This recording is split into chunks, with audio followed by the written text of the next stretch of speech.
Welcome back, everybody, to more TTBurger game reviews, and we are continuing my Cool Borders franchise review, and I am your host, Tony. And we're still celebrating here with our magic TTBurger snow coming down here, and yep, we're continuing with some more Cool Borders. Now, those of you who missed what happened in episode 161, part 2 of 4, here's a TTBurger recap to show you all what you missed in part 2, and I took a look at Cool Borders 2 for the PlayStation by Web Systems, gave it an 8.5 out of 10 because it was a huge improvement over its predecessor with more modes and more content to it and stuff, but it did have some problems with, like, the controls that still felt a little stiff. You had to hold down the directional pad buttons and that to make do the trick, and the opponent AI could have been a little on bounce time there too. But overall, a much better sequel for its time. It definitely was worth it. But now we're going to take a look at the third game in the franchise here. This released on September 30th, 1998, and this is Cool Borders 3 for the PlayStation by 989 Studios. Web Systems when closed its doors around the time, so 999 Studios took over. And you'd think with the third game in the franchise, you'd think that, oh, this is going to be even better. It's going to be even better than the first two games. They're going to take what they did from Cool Borders 2, put it in here and make it even better. But unfortunately, that's not the case here at all, because it is the worst game of the original 4 Cool Borders games. All the improvements that were made in Cool Borders 2 just went out the door and got squashed on by a foot. And I was surprised here. I could not believe how bad this game was. I couldn't believe that this would be worse than the original Cool Borders. I mean, I couldn't believe it. I mean, I was shocked. I was shocked at how bad it was. But we gotta get started here after we see the opening cutscene, which has like a song that I cannot play because it's a licensed track. I don't want to get a copyright claim here, so I can't play it. But first off, you pick a character, and then you get into the event, and you will be playing as the redhead chick called Kimber. At the beginning of the game here, we have single event and tournament and stuff. We're going to play as tournament for this review, and the problems start immediately. First off, the difficulty is very steep, and it gives you an unfair difficulty where your border moves way too slow, and every time you jump, you lose a sense of speed immediately. Sure, the Cool Borders had some wonky fits to them, and when you hit a wall, sometimes it would lose all your speed and stuff like that, definitely. But every time you do anything, you turn, you jump, you do a flip or a 180 or something like that or so, they slow you down immensely to where it can cost you the race or a big air or so. And the tournament mode is broken up into a race, half pipe, big air, and more, and none of them are all that great.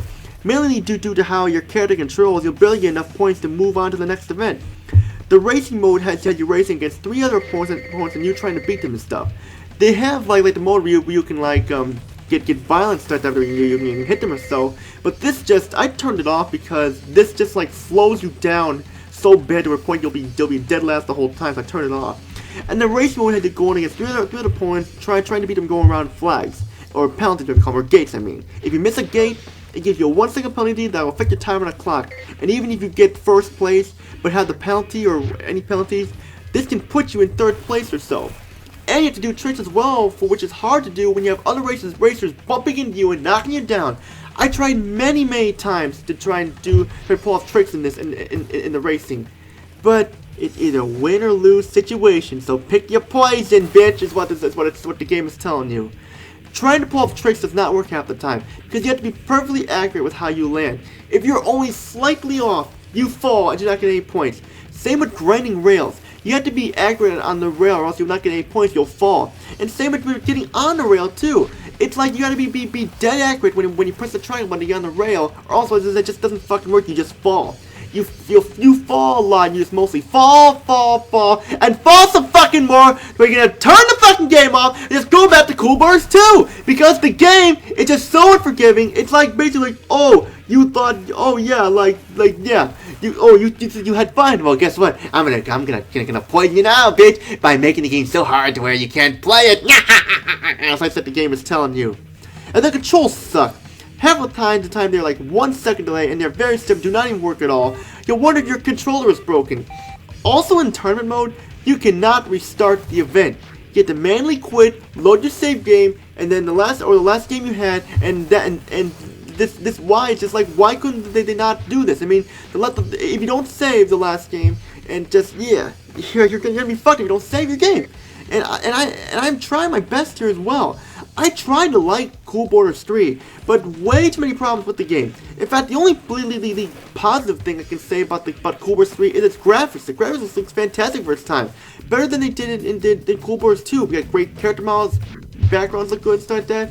But just think how much better the rest of Cool Borders 3 could have been if they put the same amount of care and effort in the other parts that they did with the graphics here. Sound is not very good, the borders do not talk at all, and the music is generic rock music for its time. Sure, like some of the rock music in the second game sounded a little generic, but it still had character to it and stuff. And just here, it's just generic. And just Cool Borders 3 is a major step backwards. It's one of the worst. It actually is the worst one out of the original 4 games. I just cannot believe how bad this was. I mean, it's like, wow, they had opportunity to improve on Cool Borders 3. And they just like fail and just drop it dead, like drop it dead on the highway. And final thoughts here are: avoid this game. Don't play it unless you want some cool looking graphics for a snowboarding game. Then yeah, just it's the way to go.